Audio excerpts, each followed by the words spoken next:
Je vous remercie, notre chère animatrice. Le propos d'aujourd'hui a été un peu difficile pour moi à choisir parce qu'il y a tellement de sujets sur lesquels j'aurais aimé élaborer et tellement de sites que j'aurais aimé décrire. Mais je vais parler du challenge, comme elle a dit, d'un site particulier qui nous a donné beaucoup de maux de tête et pour lesquels je pense nous avons eu jusqu'à présent notre plus belle réussite. La question ici est vraiment l'utilisation de la culture pour le développement local, mais aussi pour le renforcement identitaire. Et l'alliance au tourisme pour l'assurance d'un bien-être de toute une communauté. Je vais d'abord vous faire un petit tour d'horizon sur la situation qui prévalait en Haïti au niveau des monuments de la culture en l'année 2010. Tout d'abord, nos grands monuments avaient été quasiment abandonnés depuis près d'une vingtaine d'années. Il y avait eu de grandes restaurations qui avaient été faites, mais les portes ensuite s'étaient fermées. L'argent avait tari et les monuments avaient été abandonnés. La transmission des traditions et de l'histoire avait également cessé avec les problèmes politiques qui avaient asséné un coup mortel à l'industrie du tourisme qui était déjà fortement affaiblie. Le séisme, en 2010, avait mis au second plan tous les travaux sur les monuments. Avec 1,5 million de personnes vivant sous des tentes, les priorités étaient très loin de la restauration des vieilles pierres. En même temps, au même moment où nous faisions face à tous ces problèmes, il y a eu l'inventaire rétrospectif entamé par l'UNESCO sur les biens classés au patrimoine mondial et qui mettait une pression extrêmement forte sur le ministère de la Culture d'Haïti qui était déjà à genoux. Le tableau était très sombre. Cependant, il fallait agir et agir vite pour ne pas perdre encore davantage sur un site qui est le seul classé au patrimoine mondial de la République d'Haïti. C'est ainsi qu'avec l'arrivée au ministère du Tourisme d'une femme issue du secteur privé touristique avec une vision claire et un dynamisme à toute épreuve, différentes institutions autonomes du ministère de la Culture et surtout dans le cas que nous allons présenter, l'Institut de sauvegarde du patrimoine national et le Musée du Panthéon national, ont saisi l'occasion qui leur était présentée pour changer l'équation culturelle du Parc national historique Citadelle Sans Souci Ramier. La présentation d'aujourd'hui va se concentrer particulièrement sur le cas de ce parc, qui est un parc d'une superficie de 25 km², qui est un parc habité par près de 5000 personnes, qui a également, entrant dans les deux bouts de ce parc, deux villes qui mettent une pression extraordinaire sur le parc. C'est un parc qui, jusqu'à récemment également, avait des populations en conflit. La donne n'était pas facile. La citadelle est, de loin, la plus grande attraction culturelle d'Haïti, mais elle n'était pas prête à recevoir de visiteurs. Elle était une citadelle en très mauvais état, qui avait été abandonnée pendant plus de 20 ans et qui avait de sérieux problèmes structurels. Elle était, dans un sens, un danger pour le visiteur et le visiteur était un danger pour elle. Il fallait voir comment allier ces deux donnes pour amener à une équation qui soit un succès. Il fallait d'abord réhabiliter et mettre aux normes un parc pour ne pas perdre le seul site classé d'Haïti. Il fallait sensibiliser les populations avoisinantes sur l'importance du site pour eux, pour le pays et pour le monde. Il fallait retrouver la crédibilité et la confiance dans le système, dans le gouvernement, et renforcer la structure étatique. Il fallait réussir un changement de comportement au niveau de la population, un changement de comportement qui était crucial pour l'arrivée du tourisme. Il fallait sécuriser le site, mais également le faire vivre et l'intégrer dans la vie des communautés. Il fallait enfin combattre la pauvreté en encourageant des initiatives liées au tourisme culturel. Comme vous le savez tous, la pauvreté et la misère est l'ennemi de la préservation culturelle. Et on ne peut pas parler à une population de vision à long terme de préservation lorsque cette population cherche sa nourriture au jour le jour. Je demanderai à notre... Merci. Le parc est d'abord, son entrée est dans une ville qui s'appelle Milo. Je vais d'abord vous parler du site qui est directement dans la ville de Milo, parce que ce parc a 3 grands sites monumentaux. Le premier site est le site de Sans Souci. Ce dont je vais vous parler est la partie la plus nouvelle de ce projet, et je vais vous dire pourquoi ensuite. Next. Tout d'abord, ce que nous avons fait par rapport au parc dans son entité. C'est le bornage du parc qui était une nécessité demandée par l'UNESCO, par le patrimoine mondial. Mais ce bornage, nous l'avons fait en incluant toutes les populations du parc, non seulement pour préparer les bornes, mais pour aller les poser, de sorte qu'ils soient conscients de leur délimitation du parc, et non qu'ils voient cette délimitation comme une activité gouvernementale qui les mette en dehors d'un environnement auquel ils étaient habitués, auquel ils ont vécu, auquel ils avaient droit depuis des centaines d'années. Donc ce bornage s'est fait au fur et à mesure avec les populations sur une durée de plusieurs mois, parce que les montagnes sont assez escarpées dans cette zone et le bornage n'est pas facile.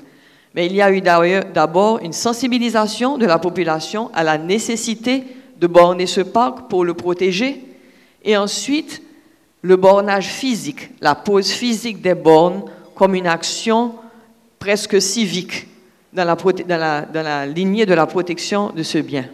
Next. Ce parc, comme vous le voyez, est assis sur 4 communes, ce qui rend encore plus difficile sa gestion. Il fallait borner également en tenant compte des mairies et des structures étatiques qui faisaient partie de la gestion au niveau du gouvernement et les impliquer dans l'équation du parc. Next. Ici, vous avez simplement un exemplaire du genre de borne qui a été mis partout dans le parc. Il y en a eu 100 environ de bornes principales géoréférenciées. Next. Ici, nous voyons le site de Milo qui est tout juste à l'entrée de la ville. Ce que vous voyez au début de la photo, c'est la ville de Milo et le site est tout juste après. Next. Sur ce site, il y a plusieurs éléments qui sont dans le programme de restauration, un programme qui va démarrer, qui a démarré il y a quelques semaines et qui va avoir la réhabilitation des murs, parce que c'est un site en ruine et il est classé comme ruine. Il va y avoir cependant certains espaces qui seront restaurés, des espaces minimes qui seront restaurés pour pouvoir avoir des zones d'accueil et de gestion du parc. Il y aura des fouilles archéologiques. Il y aura la reprise de ce que nous appelons les jardins du roi, qui seront une attraction touristique particulière. Et là, je vais faire quand même une petite annonce ici, parce que je vois le l'horloge qui me fait signe, je vais me prévaloir de mon statut de chair de cette session et d'hôte pour avoir une séance un peu plus longue, parce que ce n'est pas souvent que j'ai une audience captive de ce niveau pour présenter un programme de ce genre et montrer ce que Haïti, avec ses maigres moyens et au milieu de ces troubles politiques et naturels, a pu accomplir. Next. Ici, nous voyons la structure même du palais de Sans Souci, qui est une structure extrêmement fragile, qui sera étayée tout d'abord et ensuite dans laquelle nous allons essayer de faire une construction qui ne change pas l'apparence de ruine du palais, mais qui puisse permettre de l'utiliser en faisant une réhabilitation qui soutienne ses murs et qui protège l'intérieur pour le rendre possible d'être transformé en musée. Next. Les autres zones que vous voyez montrent là où il y aura les fouilles archéologiques qui doivent mettre à jour ce qu'a été la vie du site et également nous permettre de comprendre tout ce qui est en sous-jacence sur le site, car c'est un site qui remonte aussi à l'époque coloniale parce que ce palais et ce site a été construit sur un endroit qui était une habitation coloniale. Next.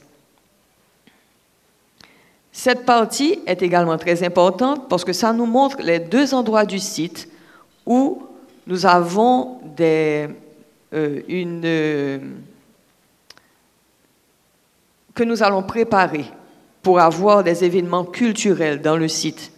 Le premier, qui est en pointillé, montre ce qu'on appelle la cour du caïmitier, où nous pouvons avoir des performances à bas niveau de sonorité.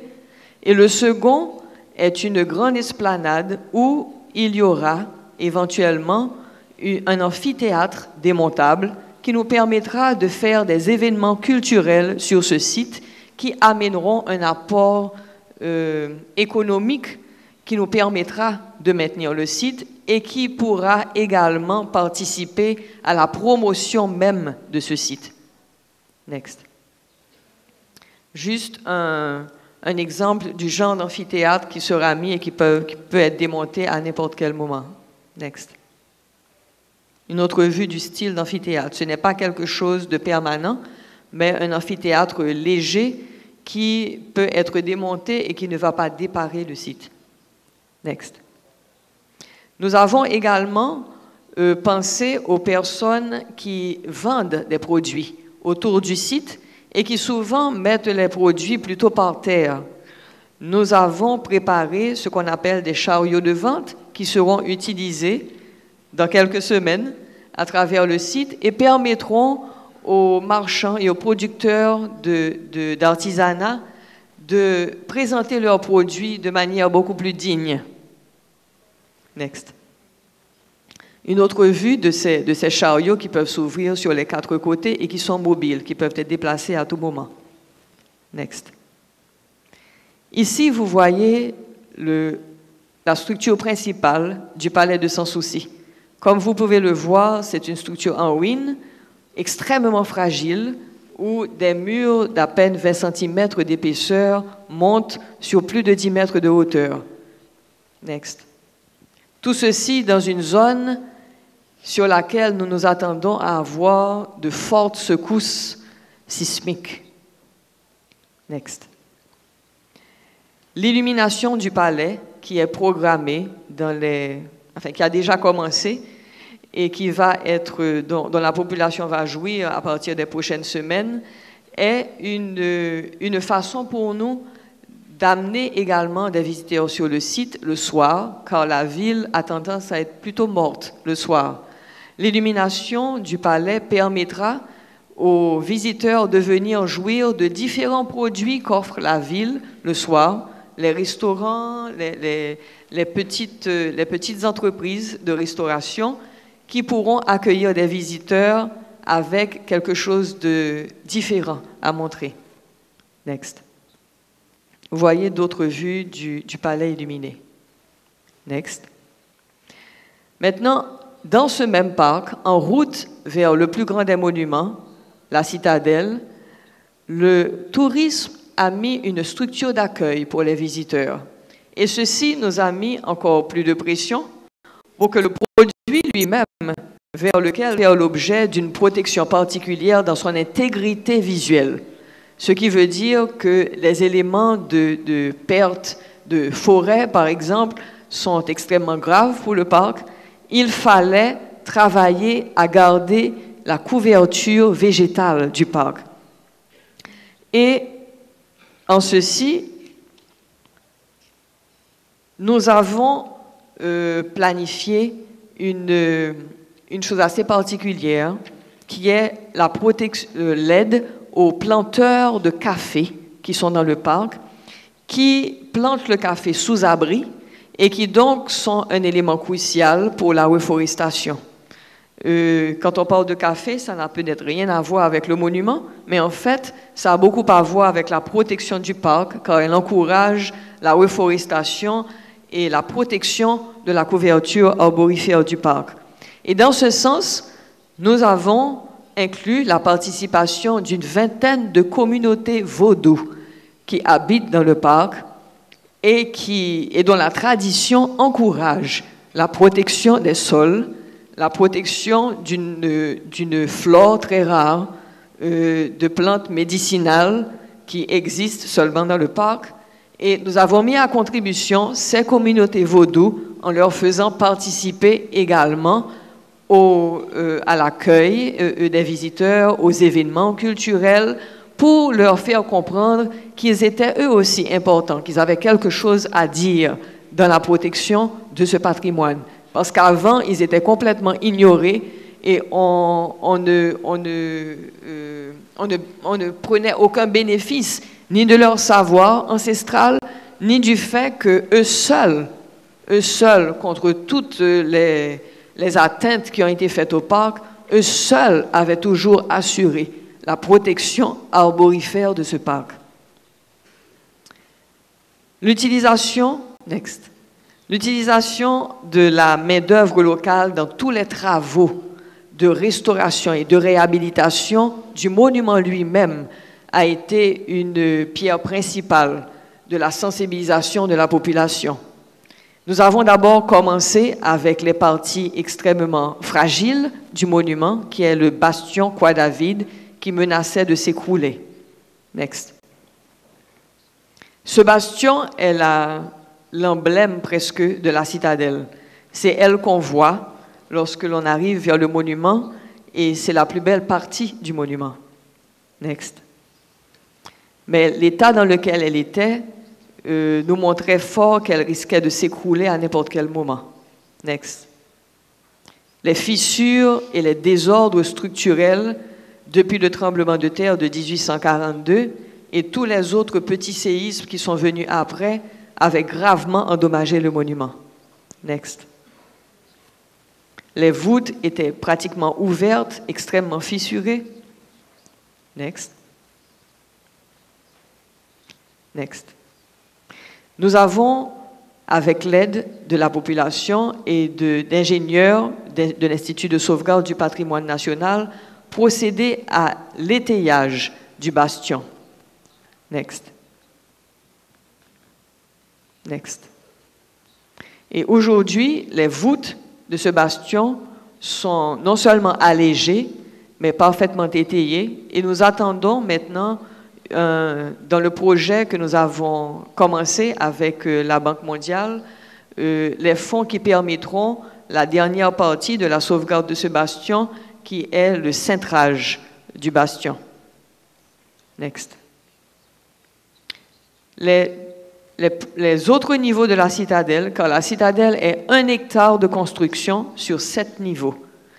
Nous avons travaillé sur les 7 niveaux pour justement permettre d'avoir une offre touristique intéressante. Next. Next.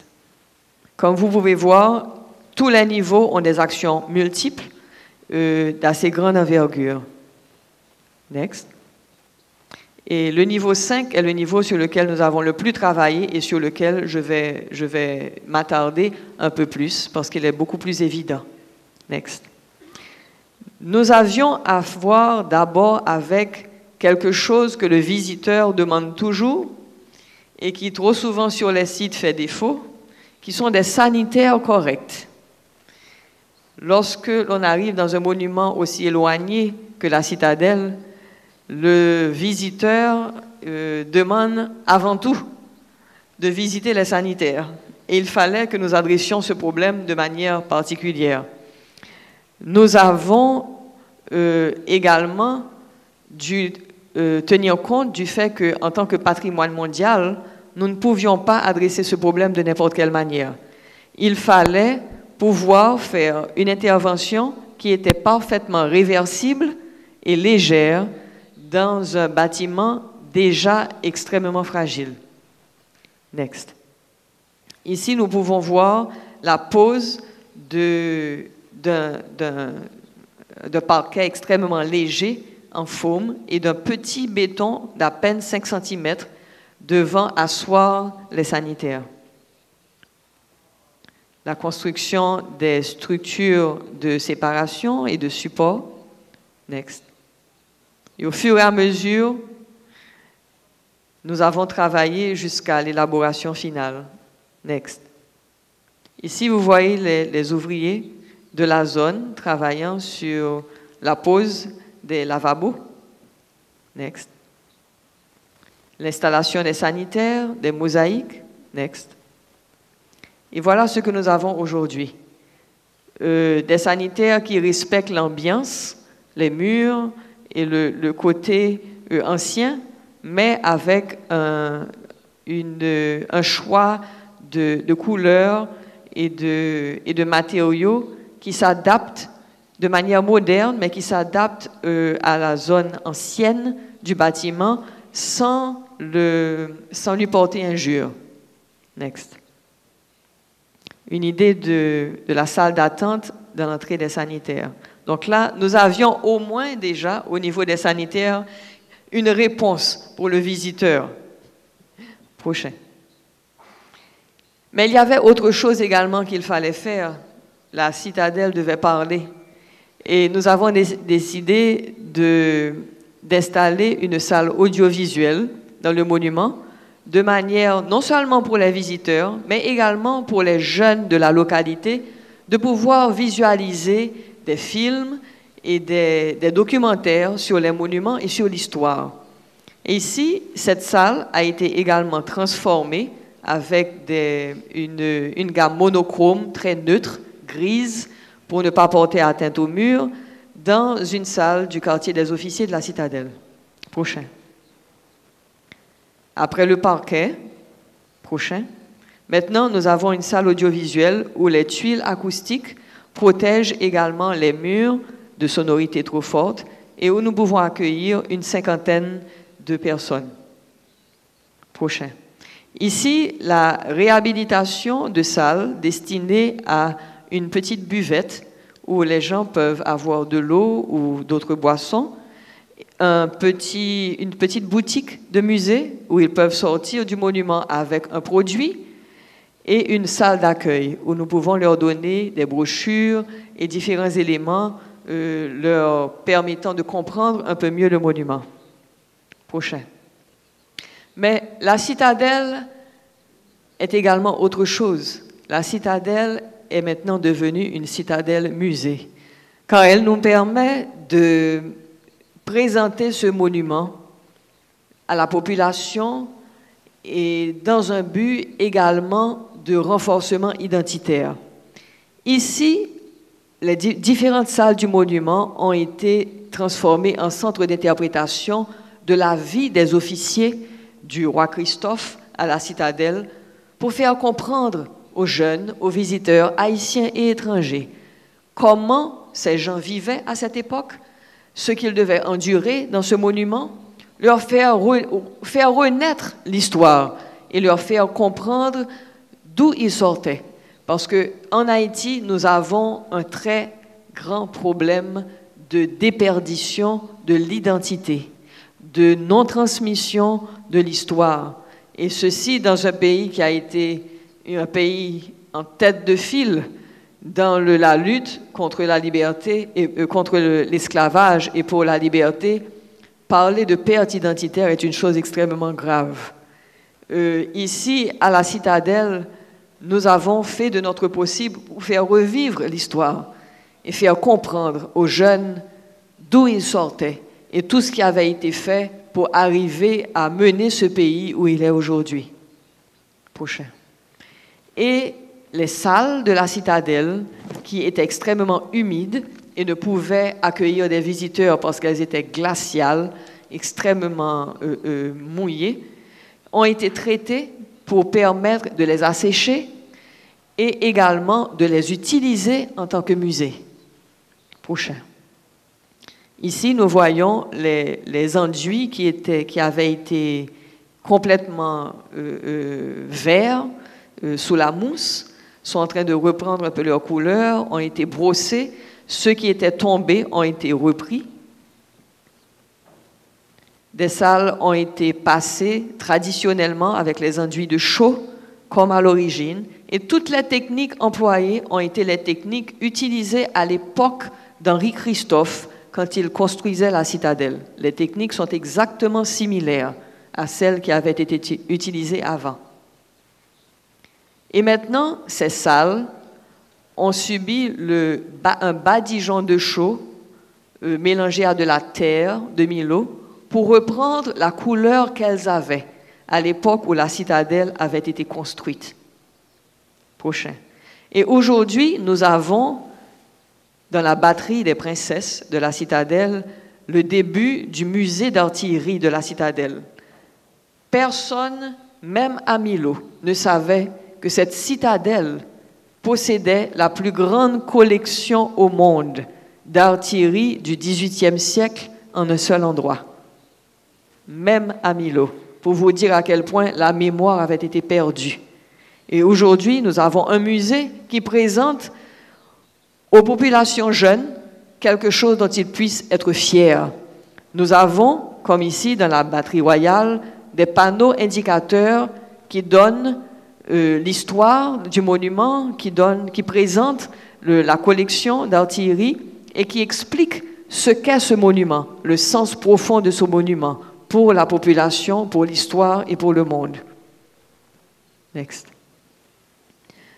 Le déplacement des canons a été également quelque chose d'assez particulier puisque nous devions utiliser plus ou moins les mêmes méthodes puisque nous ne pouvions pas avoir des lifts amenés à la citadelle. Il fallait le faire de main d'homme. Il nous a été possible d'utiliser ces canons qui auront un sens assez particulier pour les jeunes parce que nous allons utiliser les jeunes de la ville pour pouvoir présenter le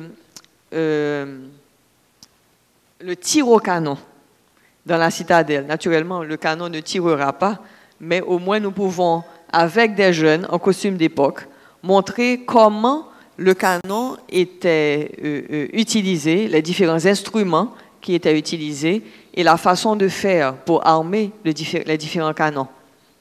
Ici, nous voyons un autre traitement de mur au palais du gouverneur. Next.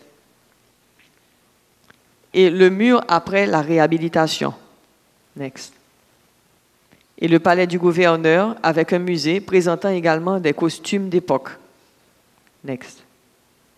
Et un deck en bois pouvant préserver le parquet d'origine qui était en train d'être détruit par les visiteurs qui marchaient dessus. Nous avons installé un deck de protection qui permet de jouir de ce palais du gouverneur par tous.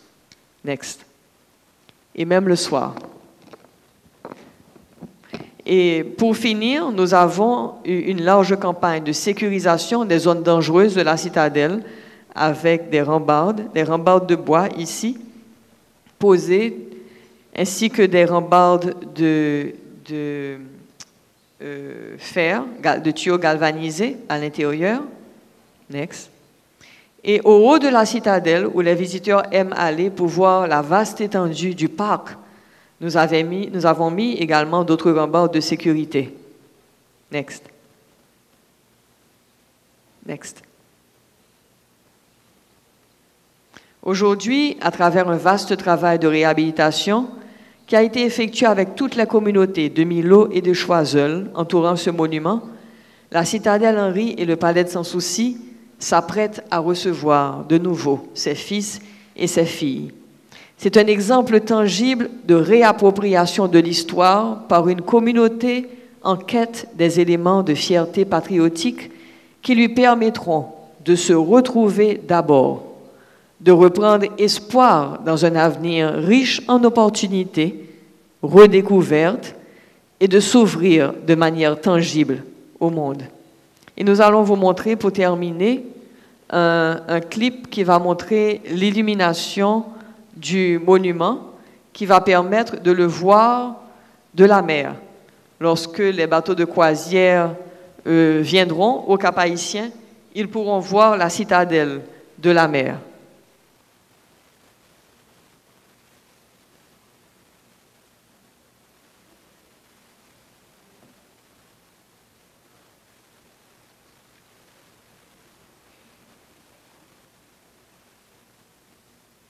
C'est un projet en train et nous espérons qu'à la fin de l'année 2015, il sera terminé.